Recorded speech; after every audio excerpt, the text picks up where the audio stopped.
u khou tevhela mafhungo kha Belren News. Muḓivhi wa zwimela zwa ḓaka uri ndi zwa ndeme u vha na ndangulo yo khwaṱhaho ya tshaka dza zwimela zwi tshinyadzaho mupo dzi bvaho kha mashango a seli. Dokotela Melford Mbedzi u bva Mangosuthu University of Technology uri tshaka idzo dza zwimela a dzi ngo tea u tendelwa uri dzi si tsha langea. A tshi isa phanḓa, Dokotela Mbedzi uri hu tea u vha na pfunzo ya vhadzulapo malugana na masiandoitwa zwimela zwi tshinyadzaho mupo zwi bvaho kha maṅwe mashango. Dokotela Mbedzi u ya ṱalutshedza. This research is quite very important because we know we are losing a lot of our biodiversity. So we need to teach the public about the invasive alien plant species, even though they have their benefits, because this is one of the area that has got conflicts, especially with the public or the communities, because they will say that, no, this particular plant species, we use it medicinally for this and that, forgetting the bigger picture to say, are we going to only need this particular one species for us to survive, for us to produce medicine? Because in the end, it will occupy the whole area if it is not managed. So they need to be educated around this particular area. We need a diverse of plant species, which will help us have a diverse of medicinal plants being available.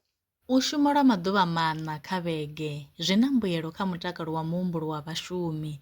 Izwi ndi u ya nga gudo ntswa yo gandiswaho kha dzhenala ya Nature Human Behavior. Vhasedzulusi vho wana uri hu na u khwinisea ha vhukoni ha u shuma, u eḓela khwine na u sa neta kha vhashumi. Tsedzuluso yo rangiwaho phanḓa nga Boston College yo ḓitika nga data ya vhashumi vha zwigidi zwivhili na maḓana a malo fuṱahe rathi u bva kha zwiimiswa zwa ḓana fuiṋa nthihi u mona na Australia, Canada, Ireland, New Zealand, UK na Amerika.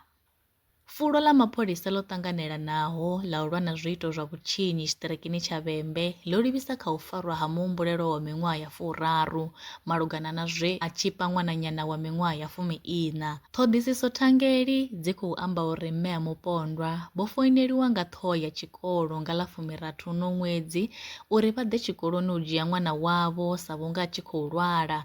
He vha ri vha tshi swika sibadela, muongi we a muṱhaṱhuvha a khwaṱhisedza uri uyo ṅwana o ḓi wala. Uyo ṅwananyana o bvisela khagala uri mihwalo ndi ya nnyi nga murahu ha u vhudzisiwa. He a ḓo vuliwa mulandu, muhumbulelwa a farwa nga ḽavhuvhili Mbamulovha muvhunduni wa tshiṱereke nnḓa ḓorobo ya Thohoyandou. Zwi tshe zwo ralo, muhumbulelwa u khou lavhelelwa u ḓivhonadza phanḓa ha khothe ya madzhisiṱiraṱa wa Thohoyandou a tshi ḓo vha tshi khou livhana na mulandu wa u tshipa. Muambeli wa mapholisa ndi wa Colonel Malisela Ledwaba.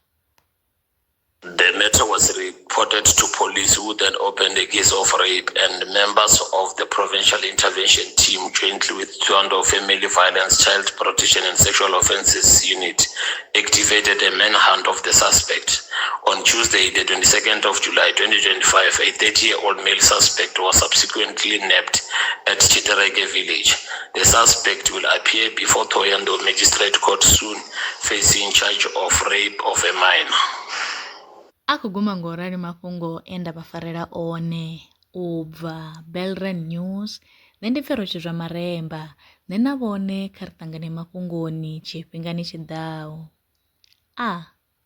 Lwa miṅwaha i fhiraho fusumbe dzina ḽithihi fhedzi ndi ḽone ḽi bvaho phanḓa khou endedza vhadzulapo vha ḽa Afrika Tshipembe. Mulaudzi Transport Service ndi khamphani yavho ine ya vhaendedza u ya na u vhuya mishumoni nyendo dza kule na tsini, hu tshi katela na u welekanya mikano ya mashango a tsini na Afrika Tshipembe. Ri vhaendedza vha swika hune vha khou ya vho tsireledzea. Arali vha tshi ṱoḓa u bva nga tshigwada u dzhenela vhuṱambo vhufhio na vhufhio, kha vha ri fhulufhele ngauri ri ḓo vha swikisa nga tshifhinga. Vha nga ri kwama kha nomboro dzi tevhelaho 083 227 0606. Mulaudzi Transport Service. No place is too far to reach. Wangani zwi ḓa kha sia ḽa masheleni, Belren Brands ndi thandulo yavho. Ri vha thusa musi wangani lwa shishi kha sia ḽa masheleni. Ṱhoḓea ndi dzi tevhelaho: ḽipi tsha muholo, tshitatamennde tsha bannga tsha miṅwedzi miraru, khophi ya basa na ḽiṅwalo ḽine ḽa sumba hune vha dzula hone. Vha ri kwame zwino 083 861 2263. Email ndi info@belrenbrands.co.za. Belren Brands ndi vhahadzimiswa vha masheleni vho ḓi ṅwaliselaho.